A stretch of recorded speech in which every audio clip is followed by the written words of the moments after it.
हाँ जी प्यारे विद्यार्थियों, स्वागत करते हैं जी थोड़े अपने YouTube channel study point which. हाँ जी विद्यार्थियों, अज असी क्लास 10वीं है, ठीक है। जोड़ा कल पेपर है सितंबर प्रीख्या प्रैक्टिस पेपर है, जो सितंबर प्रीख्या वाला 2025 का, वो अज असी सॉल्व करांगे। देखो पहले तो थानू MCQs प्रश्न आऊगे। पहला प्रश्न देखो 26 और 91 का MSW मतलब HCF की है। HCF सानू पता, असी प्राइम फैक्टर मैथड ना कढ़ना है, ठीक है। 26 ते 91 का, ठीक है। तो यदा जोड़ा MSW मतलब MSW HCF होंगे जो कॉमन नंबर आऊगा। कॉमन केड़ा आऊगा जी 13, जिमें 26 का बन जूगा 2 × 13, ठीक है। 91 का बन जूगा 7 × 13, तो जो 13 है दोनों में 4 है तो वो HCF हो जूगा। उस तो बाद अगला है कि दो सह अभाज संख्यावां दा लसव हमेशा हुंदा है संख्यावां दा गुणनफल। 5 + √2 एक की है, एक ही है जी एक अपरिमेय संख्या, ठीक है। PX दे सिफर, सिफर मतलब कि तुसी जिहड़ी है वैल्यू है इनू सिफर दे अकॉर्डिंग लिखनी है। जिमें x - 1 = 0 करता, तो जो x है 0 दे इधर आ जाऊगा, कि हो जाऊगा पॉजिटिव का। इस तरह ही x - 2 0 0 दे करोगे, ये भी क्या आ जाऊगा पॉजिटिव। तो यह C ऑप्शन बिल्कुल करैक्ट है। उस तो बाद जेकर alpha beta plus FX x² plus 5x का सिफर हो तो अल्फा प्लस बीटा की होंगे कि -b की होंगे कि -b अपॉन a लिखते हैं असी, ठीक है। अल्फा प्लस बीटा जोड़ा जोड़फल है, ठीक है। -b असी केड़ा लवांगे, ठीक है 5 दे नाल प्लस है पर फॉर्मूला -b तो -5 अपॉन x का स्क्वायर का कोफिशिएंट कितना 1, तो यह आ जाऊगा जी -5। उस तो बाद है ax² प्लस bx प्लस 2 घाती बहुपद है, तो cx हम c/a की होंगे जी सिफरां दी गुणा। उस तो बाद अगला है कि रेखी समीकरणों के जोड़े लई रेखावां होणगियां, ये हुंदा जी असंगत, ठीक है। जो मतलब कि सेम ना होण ये हुंदा असंगत। के दा मूल पता करो, ठीक है। के दा मूल पता करना है, इनू असीं क्रॉस मल्टीप्लाई करांगे मतलब यही a1, ठीक है। x वाली नू a1 a2 ले लेना, ठीक है। y वाली नू b1 b2, तो इनू असीं क्रॉस मल्टीप्लाई करांगे तो आ जाऊगा जी 2k 12, तो k की वैल्यू कितनी आ जाऊगी जी 6, ठीक है। उस तो बाद जेकर k x6 और k समीकरण है तो k का मुल पता करना। हुण इहदे विच असीं वैल्यू पुट करनी है, ए लैनी असीं x की वैल्यू तो ए लैनी असीं y की वैल्यू। जिवें 2x है, x की जगह तो 6 पुट कर देंगे तो y की जगह तो k पुट कर देंगे, तो आंसर आ जाऊगा जी 0, ठीक है। उस तो बाद समीकरण का हल करना है, तुसीं कोई भी मैथड ना कर सकते हो, ठीक है, या एलिमिनेशन मैथड या सबस्टिट्यूशन मैथड ना कर सकते हो, ठीक है। यह आ जाऊगा जी 9 ते 5। समीकरण के मूल वास्तविक नहीं होंगे, कदों नहीं होंगे, जदों की होंगे कि जोड़ा b² - 4ac ये होंगे नैगेटिव च आंदा, ठीक है। वो वास्तविक नहीं होंगे जो नैगेटिव च आंदा है। जिवें इत्ते नैगेटिव च कोई भी नंबर आए तो ग्रेटर 0 तो वड्डा ही होंगे। उस तो बाद अगला है कि हेठा दित्ते समीकरणों विचों दो घाती समीकरण नहीं है। दो घाती समीकरण किहड़े होंगे, जिवें पहला नंबर होंगे x², फिर होंगे x वाला कोफिशिएंट कुछ भी होंगे, फिर होंगे कॉन्सटेंट नंबर, ठीक है। हुण इहदे विच देखो 3 नूं अगर x ना करांगे x² तो 2 बारी हो जूगे, तो ये वाला नहीं होगा। AP का अगला पद की होगा, ये डिफरेंस देखना किन्ने किन्ने का, फिर वही प्लस कर देंगे तो माइनस तो 2। AP विच nवां पद का सांझा अंतर, सांझा पद, ठीक है, आह है सांझा अंतर, ठीक है। उस तो बाद EC होगा तो मुल, ये थानू थ्योरम है जी 6 चैप्टर चो इस अकॉर्डिंग बना के करना है तुसी कि ABCD है, ठीक है। ABC ट्रायंगल है, ए इत्थे DE की है पैरेलल है, ठीक है। A की वैल्यू कितनी है 4, ठीक है। B की वैल्यू 9, इस तरह तुसी करनी है वैल्यू बना के, तेरी वैल्यू हो जाएगी 7.5।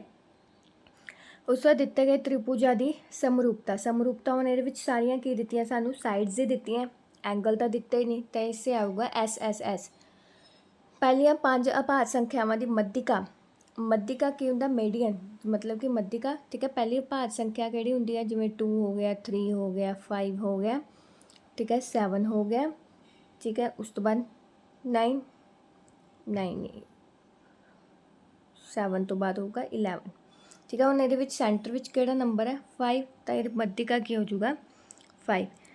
हेठ दिते बहुलक आंकड़े की केंद्रीय प्रवृत्ति का माप नहीं है, किहड़ा माप नहीं हुंदा जी विचलन सीमा। संभावना किहड़ी नहीं है जी, ये 5/4। 52 पत्तियां वाली ताश वाला ये रहूगा जी 1/26। उस बाद थानू 2-2 अंकों के प्रश्न आउगे। अभाज गुणनखंड विधि द्वारा पता करना, परिमेय संख्या, बहुपद, ठीक है। ये असीं अगे देखो ये सोल्यूशन। अभाज गुणनखंड विधि द्वारा HCF एलसीएम पता करना, तुसीं इस तरीके नाल करना है, ठीक है। HCF जिहड़ा हुंदा कॉमन नंबर है, एलसीएम जिहड़ा हुंदा कॉमन तो इलावा जिहड़े बाकी नंबर बचे, ठीक है ना, मल्टीप्लाई हो जाएगा 60।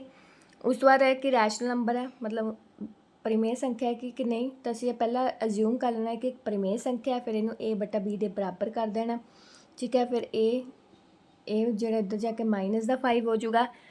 But we know that √2, but √2 जिहड़ी की है एक अपरिमेय संख्या, मतलब इरैशनल नंबर है। This construction is false, hence the assumption that कि जिहड़ा रैशनल नंबर है कि रोंग है। उस बार अगला असीं बहुपद दे सिफर पता करो। बहुपद दे सिफर पता करने हैं तो ये असीं इनू स्प्लिट करके देखना। देखो जिवें 7x है, ठीक है, 7x है, 7x असीं किद्दां करना है कि 7x नू किस तरह तोड़िए कि मल्टीप्लाई करके साडे आओ 10 तो प्लस या माइनस करके आवे 7x का। 5 विच 2 प्लस करांगे तां ही साडे कोल 7, तो 5 2 10 हुंदा, ठीक है। 5 × 2 10, मतलब इसका असीं गुणनफल देखना हुंदा, सेंटर वाले का असीं प्लस या माइनस करके, तो 5 विच 2 प्लस करांगे 7 बनता है। फिर कॉमन कड्डांगे, ठीक है। x -5 x + 5 सॉरी सारे पॉजिटिव दे प्लस द 2, ठीक है। ये कॉमन निकल रहा 5, आ सेम हो गया, ठीक है। x + 2, ठीक है, 0 के इक्वल किया आ जाऊगा नैगेटिव च। उस तो बाद AP सीरीज़ का सीखिए किनवा पद है, ठीक है। n की वैल्यू फाइंड आउट करनी है, A ले लिया, D ले लिया, ठीक है। AN का फॉर्मूला लगा लिया, मतलब लास्ट टर्म है AN, ठीक है। ये फॉर्मूला लगाता 7 + n - 1, ठीक है। उस तो बाद 7 उधर जाके नैगेटिव हो जाऊगा, 6n - 6, फिर ठीक है 6 है जो पॉजिटिव इधर जाके प्लस हो जाऊगा, ठीक है। 6n फिर ना डिवाइड किया तो आ जाऊगा 34, मतलब n की वैल्यू कि है 34।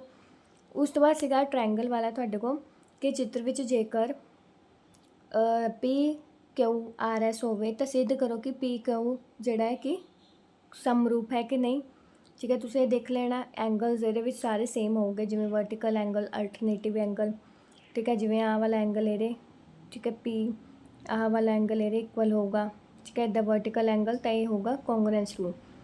उस बार एक पासे नूं सुट्टिया जाता है। संभावना पता करनी है, पहला है कि 4 तो वध संख्या, हुण पासे विच कितने नंबर होंगे टोटल 6 होंगे, 4 तो वध कितने नंबर होंगे 5 और 6 ही हो गए। 2 नंबर तो पहले वाले का आ जाऊगा जी 2/6, कटिंग करके आ जाऊगा 1/3। 4 तो घट या 4 तो बराबर, 4 तो घट किहड़े नंबर होंगे है, ये होंगे 1 2 3 एंड 4। टोटल कितने नंबर है, मतलब अनुकूल परिणामों की संख्या बटा कुल परिणामों की संख्या। यदा फॉर्मूला जरूर लिखना है ताई नंबर मिलूगे। फिर ये कटिंग करती, ठीक है, 2/3 आ गया। इसी तरह आह वाला प्रश्न है कि एक पासे नूं 2 बार सुट्टिया जाता है, इसकी संभावना की होगी, मतलब 5 किसी भी वार नहीं आएगा। यदा सोल्यूशन देखो 5 किसी भी वार नहीं आऊगा, ठीक है। ये आऊगा जी जिवें 5 आना ही नहीं, कि जो पासे नूं 2 बार सुट्टिया जाता तो जिहड़ा मतलब टोटल जिहड़े नंबरस है अनुकूल कुल परिणामों की संख्या कितनी है जी 36 आऊगी। तो 5 जिहड़ा नहीं आऊगा तो मतलब कि 11 बार ही है, जिहड़ा 5 नहीं आया तो 36 विचों 11 माइनस कर देंगे तो पहले का आंसर आ जाऊगा जी 25/36। और दूसरा है कि घट्टो घट्ट एक बारी 5 जरूर आएगा। हुण 5 एक बारी जरूर आऊगा, मतलब कि एक नाल भी जो असीं दोनों डाइस सुट्टे आ, एक ते 5 आया, एक ते 1 आया, ठीक है। एक ते 2 आया, एक ते 5 आया, एक ते 3 आया, एक ते 5 आया, मतलब दोनों नूं असीं इकट्ठे सुट्टना है, ठीक है। इदा कोई इदा नंबर आ सकते, ठीक है। तो टोटल नंबर कितने जी 11, ठीक है बच्चे। उस तो बाद अगला सी भाग ईडी, मतलब 4 नंबर है। पहला कि समीकरण की मूल प्रवृत्ति पता करो, मतलब वही डिस्क्रिमिनेंट का फॉर्मूला लगाना तुसीं, ठीक है। इधर तुसीं जरूर सम करके जाने, पेपर च जरूर आने थानू, ठीक है। 2 घाती समीकरण है, डिस्क्रिमिनेंट का फॉर्मूला लगाता B² - 4AC, ठीक है। वैल्यू पुट की कितना आ गया 12, ठीक है। उस तो बाद थानू फॉर्मूला पता -B + -√D, ठीक है। √D जिहड़ा तुसीं ये चीज़ किद्दां लिखनी है कि 12 है, 12 का तुसीं रूट कढ देना है, ठीक है। 2 × 12, 2 × 6, 3 × 3, ਜਿਹੜੇ ਤਾਂ 2 पेयर बनते हैं वो हमेशा √ तो बाहर रखने हैं, तो ਜਿਹੜਾ √3 है सिंगल नंबर बच गया वो √ विच लिख देना। तो इस तरह साडे कोल आ गया 2 √3, ठीक है। पेयर वाले तो क्योंकि ये पेयर बन गए, ये तो बाहर ही आ जाऊगा रूट तो, जो सिंगल नंबर आ जाऊगा हमेशा रूट के अंदर होगा। फिर ये कॉमन कढ़ लिया 2, कॉमन कढ़िया, फिर 2 के नाल 4 डिवाइड करता, कटिंग करती तो कितना आ गया 3 प्लस माइनस √3, 3 प्लस एक बारी प्लस का एक बारी माइनस का। ठीक है। उस तो बाद है कि समकोण त्रिकोण की उचाई उसके मतलब एक समकोण त्रिभुज है, कहते जी उचाई है उसके आधार तो 7 सेंटीमीटर घट है। तो पहला असी उसका आधार कितना लेना सी x, तो जी उचाई लैनी है वो असी लैनी है x माइनस 7। तो जेकर करण जोड़ा 13 सेंटीमीटर है तो असी कितना ले लेना 13 सेंटीमीटर। तो दो भुजावां पता करनी है। ठीक है। इस तरह देखो ये कितना सॉल्व करना है, तुहानूं दस दी वैल्यू। ठीक है। ट्रायंगल लैना, उन्हें कहा कि जेकर उसका आधार तो कितना घट है 7। ठीक है। ये 13, इतने पाइथागोरस का फॉर्मूला लगा देना। वो की हुंदा आधार स्क्वायर प्लस लंब स्क्वायर बराबर करण स्क्वायर, फॉर्मूला जरूर लगाना। फिर ये x माइनस 7 की होल स्क्वायर का फॉर्मूला लगाता। ठीक है। उस तो बाद x 2x हो गया। ठीक है। उस तो बाद माइनस किया 120, उस तो बाद 2 कॉमन कट के फिर ये फैक्टर बना लेने, फैक्टर बना लेने हैं। ठीक है। ये बन जूगा 12 तो 5 का, 12 5 60, तो 12 विचों 5 घटाए तो माइनस 60। जिवें स्प्लिट करना थानूं पहला दस्सिआ है, तो एक नैगेटिव का आ जाऊगा तो एक पॉजिटिव का आ जाऊगा। जो नैगेटिव का -5 है वो तो असीं लैना ही नहीं, तो पॉजिटिव की वैल्यू लैनी। मतलब एक वैल्यू कितनी हैगी साडे कोल 12, जिहड़ा उहदा आधार असीं मन्निआ सी वो कितना आ गया साडे कोल 12, तो इहदी उचाई कितनी आ जूगी जिहड़ी असीं मन्नी सी x माइनस 7। ठीक है। वो आ जूगी 12 माइनस 7, वो आ जूगा जी 5। ठीक है। उस तो अगला सम देखो, दो लगातार धनात्मक संपूर्ण संख्यावां पता करो जिन्हां दे वर्गां दा जोड़। धनात्मक संख्या किहड़ी हुंदी, मतलब पॉजिटिव नंबर, एक x लै लिया, एक x + 1 लै लिया लगातार। ठीक है। एक x + 1, उस तो बाद इन्होंने क्या इन्हां दे वर्गां, वर्ग मतलब इन्हां दा स्क्वेयर करता। ठीक है। उस तो बाद इहदा टोटल करता, वो कितना 365 के बराबर। ठीक है। ये भी a² b² का फॉर्मूला लगा देना। ठीक है। तुसीं आ देखो आ वाला सम, हाँ जी आ देखो। ठीक है। इस तो बाद स्क्वायर किया, स्क्वायर का फॉर्मूला लगाता। फिर उस तो बाद ओपन करता, मतलब a + b की होल स्क्वायर का फॉर्मूला लगाता। उस बाद ये कॉमन कटे फैक्टर बनाए। ठीक है। एक 14 बन गया, एक 13 बन गया। ठीक है। इस तरह नंबर आ जाऊगे। उस बाद अगला प्रश्न है कि किसी AP का 17वां पद उसके 10वें पद तो 7 वध है। 17वां पद मतलब कि जोड़ा A17 है। ठीक है। A17 है जोड़ा उस तो कितना वध है 7। ठीक है। हम सानू A17 का असीं किद्दां लिखते हैं a + n-1, n की टर्म कितनी दी उन्होंने 17, तो आ जूगी a + 16। ठीक है। ए इसी तरह 10वें की आ जूगी a + 9। हुण उन्होंने प्रश्न अनुसार की दिता कि 7 वध है, तो इनू जो असीं माइनस करांगे 7 दोनों नू नैगेटिव च लै लांगे, ए तो ए कैंसल हो जूगा। 16 विचों 9 घटाए 7 डी, तो कॉमन मतलब सांझा अंतर कितना आ जूगा साडे कोल 1। उस तो बाद है कहते कि AP दे पहले 51 पदां का जोड़फल पता करो जिसके दूसरे और तीसरे पद क्रमानुसार 14 और 18 है। हुण 51 पहला सानू A तो D की वैल्यू पता होनी चाहिए है, इसलिए पहला असीं AN का फॉर्मूला लगा के A तो D की वैल्यू कड्डांगे। A दूसरा मतलब A uh जूगा ji A + ND, दूसरा तो सिंपल आ जूगा। ठीक है। 1D सॉरी N तो 1 हो गया। ठीक है। एक आ इक्वेशन बन गई। तीसरा मतलब कि A + 2D। ठीक है। इन्हों उपर थले रखना है, इक्वेशन नू सॉल्व करना एलिमिनेशन मैथड ना। इस तरह साडे कोल D की वैल्यू आ जाएगी। फिर D की value equation first which put करनी है। उस तो बाद SN का फॉर्मूला लगा देना। ठीक है। n/2 ये सारा सोल्यूशन है।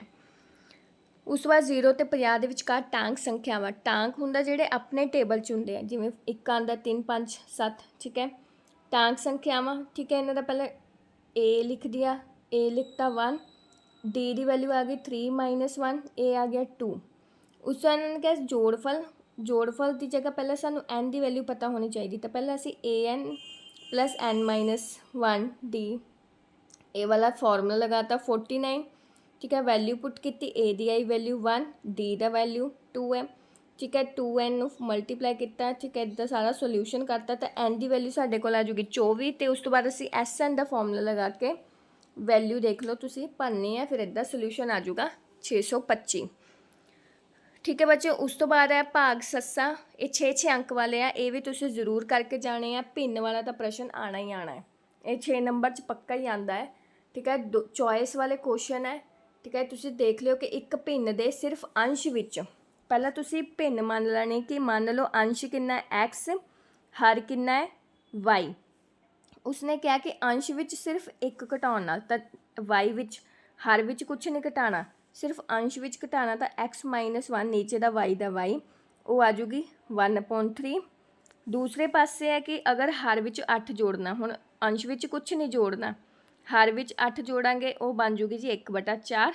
इस तरह तुसीं इहदी क्रॉस मल्टीप्लाई करके इहदी इक्वेशन बना लैनी, जिवें 3x - 3 y दा y, फिर इधर 3x - y 3।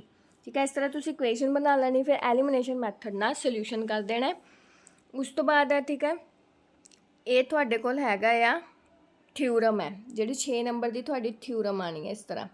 ठीक है, कि किसी त्रिभुज विच जो कि एक भुजा दे समांतर रेखा खिंची है, समांतर रेखा खिंची है, वो बाकी दो भुजावां नूं समान अनुपातां विच वंडदा है कि नहीं। ठीक है, मान लो ये डी है, ये ई है, तो असीं ये प्रूफ करना है कि समान भागां विच वंडदा कि नहीं, मतलब ए डी बराबर डी बी, ठीक है, ए ई बराबर ई सी। ठीक है, असीं ये प्रूफ करना है। ये भी 6 नंबर च पक्की आनी है, तुसीं करके ही जानी है, पेपर च आनी है जरूर। उस बाद तुहानूं मीन मीडियन है, ठीक है, बहुलक है ते मध्यिका है, ये भी दोनों चो चॉइस है, दोनों चो तुसीं कोई भी कर सकते हो। ठीक है स्टूडेंट्स, ये तुहाडा 10th क्लास का सैंपल पेपर से, जिहड़ा कि बहुत ही इंपॉर्टेंट सैंपल पेपर से। इहदे विच बहुत ही तुहानूं क्वेश्चन देखने नूं मिल सकते हैं, इसलिए तुसीं ये पूरा करके जाना ते छड्ड के नहीं जाना। ठीक है, इस तरह दी वीडियोज़ होर देखण नूं चैनल नूं सबसक्राइब करना ना भुल्लिओ। धन्नवाद।